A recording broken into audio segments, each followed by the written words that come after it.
ఈ కాలంలో రూపాయికి ఏమొత్తదల్లా చిన్న పొలగాన్లు సప్పరిచ్చే పిప్పర్మెంట్ కూడా రాదు.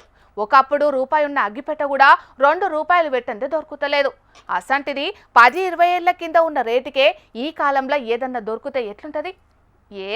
గంతాగ్వకు ఏం దొరుకుతుంది, ఎవరు అమ్ముతారు అనుకుంటారు కదా. అయితే కామారెడ్డి జిల్లా రాజంపేట మండలం పోదాం పాండ్రి.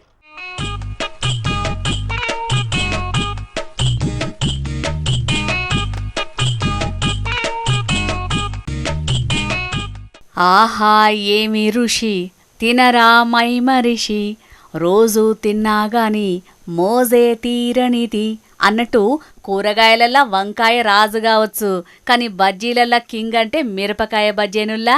వేడివేడి మిర్చి బజ్జీలు పల్లెంలో పెట్టుకొని తాపకో బుక్క గొరుక్కుంటా బుక్కకిన్ని పచ్చి ఉల్లిగడ్డలు తింటా అంటే స్వర్గం దిగొచ్చినట్టే ఉంటదంటే నమ్ముర్రి. మరి అసొంటి వేడివేడి మిరపకాయ బజ్జీలు రూపాయికే దొరుకుతాయంటే మిర్చి బజ్జీ ప్రియులు ఊకుంటారా? పొద్దుకు 3 సార్లు పోతం పెట్టి తిన్నా తింటారు, కానీ అట్లా తినే బాకీ అందరికి లేదులో. ఒక కామారెడ్డి జిల్లా రాజంపేట మండలంలో ఉండేటోళ్ళకే ఉన్నది. అవు నేనన్నది మీరిన్నది నిజమేనుల్లా. అగో చూస్తున్నారు కదా, గుమగుమలాడే రూపాయి బజ్జీలను మునుంబెట్టి ఏ తీరుగా గాలుతున్నారో తండ్రి కొడుకులు. గీ బజ్జీల దందా గురించి ఇంటోళ్ళు ఏమంటారో ఆళ్ళ మాటల్లోనే ఈనుండ్రి. గత 45-50 సంవత్సరాల నుంచి మిర్చి దందా చేస్తున్నామండి. ఇక్కడ ఫస్ట్లో రూపాయికి 16, తర్వాత రూపాయికి 4, తర్వాత రూపాయి 2. ఇప్పుడు గత 10 సంవత్సరాల నుంచి 1 రూపాయికి 1 మిర్చి దందను కంటిన్యూ చేస్తున్నాం. 40 ఏండ్లంటే రూపాయి బజ్జీది పెద్ద చరిత్రే పోన్రి. వెనకట శివ అంటే గీ దందా షాల్ చేసినప్పుడు రూపాయికి 16 బజ్జీలు ఇస్తుండేనట. అసోంటిది ఇప్పుడు 10 ఏండ్ల బట్టి రూపాయికే అమ్ముతున్నారు. అంటే 10-20 ఏండ్ల కింద ఉండే రేటుతోటే ఇంకా కూడా మిర్చి బజ్జీ వ్యాపారం చేస్తున్నారు. శనగపిండి రేటు, నూనె రేట్లు మస్తు పిరమైనా కూడా రూపాయికి మిర్చి బజ్జీ అంటే చిన్న ముచ్చట కాదు పోర్రి. అట్లని ఈ దందాలో ఏం మిగులుతుందని అనుకుంటే మీరు పప్పుల కాలేసినట్టేనుల్లో.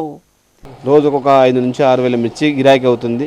మనకు కుటుంబంలో 4 కష్టపడతాం కాబట్టి ఓవరాల్గా ఒక 1000 రూపాయలు లాభం పడుతుంది. మంచికో 200-300 ఐకిలు పడ్డట్టు. విన్నారు కదా, దినం 5000 మిర్చి బజ్జీలు అమ్ముడుపోతాయట. తక్కువలో తక్కువ 1000 రూపాయలు మిగులుతాయట. అట్లని గీ అన్న ఏం చదువుకోలేదని అనుకునేరు. MSc B Ed చేసిండట. కానీ సత్యనారాయణ అంటే వీళ్ళ తండ్రి గా పక్కకున్న పెద్ద మనిషి పానం మంచిగా లేక కొలు విడిచిపెట్టి గిట్ల గీ వ్యాపారంలోకి దిగిండట. మంచి ముచ్చటే. 40 ఏండ్ల కింద తండ్రి షాల్ చేసిన బజ్జీల వ్యాపారం ఇయ్యాల ఇంటోళ్ళకు ఆధారమైంది.